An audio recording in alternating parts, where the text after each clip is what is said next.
Olá, alunos, bem-vindos a mais uma aula de ciências. Na aula de hoje iremos estudar o reino Monera. O reino Monera, que é um dos reinos dos seres vivos, caracterizado por organismos procariontes, unicelulares, autótrofos ou heterótrofos. E como representantes desse reino nós temos as bactérias e as cianobactérias. As bactérias são micro-organismos unicelulares, ou seja, formados por uma única célula, que estão entre os menores, mais simples e mais abundantes organismos do planeta. Elas são encontradas em uma grande diversidade de ambientes, como no solo, na água doce, no mar, no ar, na superfície e no interior dos organismos e nos materiais em decomposição. As bactérias podem viver de forma isolada ou construir agrupamentos coloniais de diversos formatos. Aí um exemplo de uma bactéria. Quanto à forma, as bactérias elas podem ser classificadas em bacilos, são bactérias que apresentam formas alongadas, cocos, que são bactérias com formas esféricas, espirilos são as que apresentam forma de espiral, e os vibriões, que são bactérias em forma de vírgula. Essas bactérias elas estão representadas aí na imagem. A reprodução. As bactérias elas têm reprodução assexuada, ou seja, elas não apresentam sexo. Esse tipo de reprodução já foi estudado em aulas anteriores e, como vimos, na reprodução assexuada não há envolvimento de gametas. Então, nesse tipo de reprodução das bactérias, as bactérias elas se reproduzem por uma simples divisão. Ou seja, de acordo com o que a imagem mostra aí, uma bactéria ela duplica seu material genético, né, seu DNA, e aí com isso ela se divide em duas bactérias. Então, essas duas bactérias elas têm características iguais, idênticas umas às outras. É importante enfatizar que as bactérias elas têm reprodução muito rápida. Estima-se que uma bactéria ela se divide em duas a cada 20 minutos.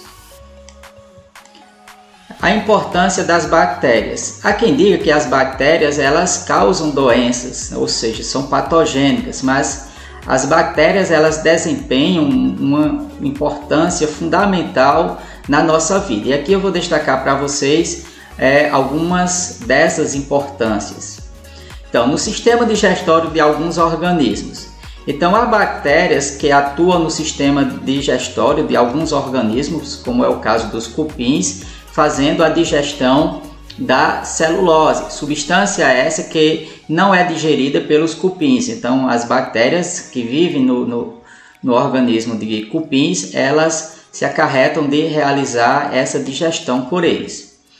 Na decomposição da matéria orgânica, então, juntamente com os fungos, as bactérias elas atuam na decomposição de organismos mortos, ou seja, restos de plantas e animais que morrem e caem no solo, e aí as bactérias, juntamente com os fungos, elas se encarregam de realizar a decomposição, ou seja, de transformar essa matéria orgânica. Na disponibilização de compostos nitrogenados para as plantas ao morrer, as bactérias elas liberam no solo nitrogênio na forma de amônio, que em seguida pode formar íons amônio e ser aproveitado por alguns vegetais. Elas são muito importantes também em estações de tratamento de esgotos, onde bactérias convertem a matéria orgânica em produtos que podem ser empregados posteriormente como fertilizantes. Na fabricação de laticínios, por exemplo, iogurtes, as bactérias também atuam nesse processo. Na produção de antibióticos, como é o caso da neomicina. Então vemos que as bactérias elas têm uma importância fundamental na natureza.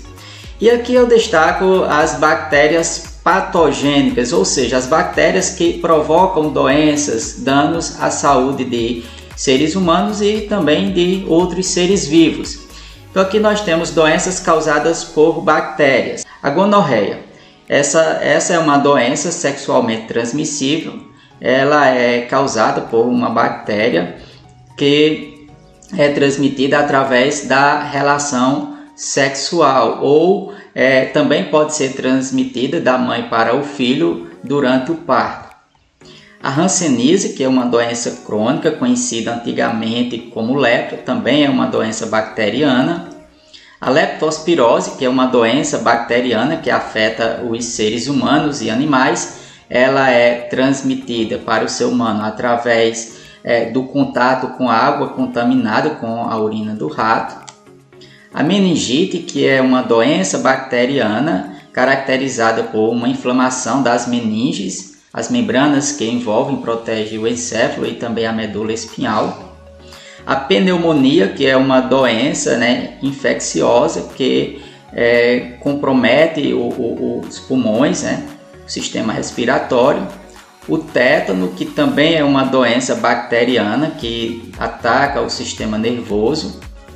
E a tuberculose, a doença provocada por essa bactéria aí presente na imagem, destacada aí na imagem, ela também é conhecida como bacilo de Koch. Então, essas doenças, as formas de transmissões, como se prevenir delas, nós iremos estudar em aulas posteriores. As doenças causadas por bactérias, elas são tratadas com o uso de antibióticos. É importante destacar que esse tipo de medicamento ele só pode ser utilizado com a prescrição do médico.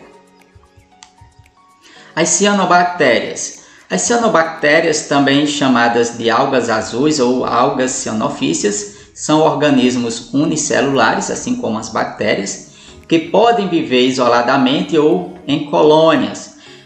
Uma das características que as cianobactérias apresentam é que elas realizam fotossíntese.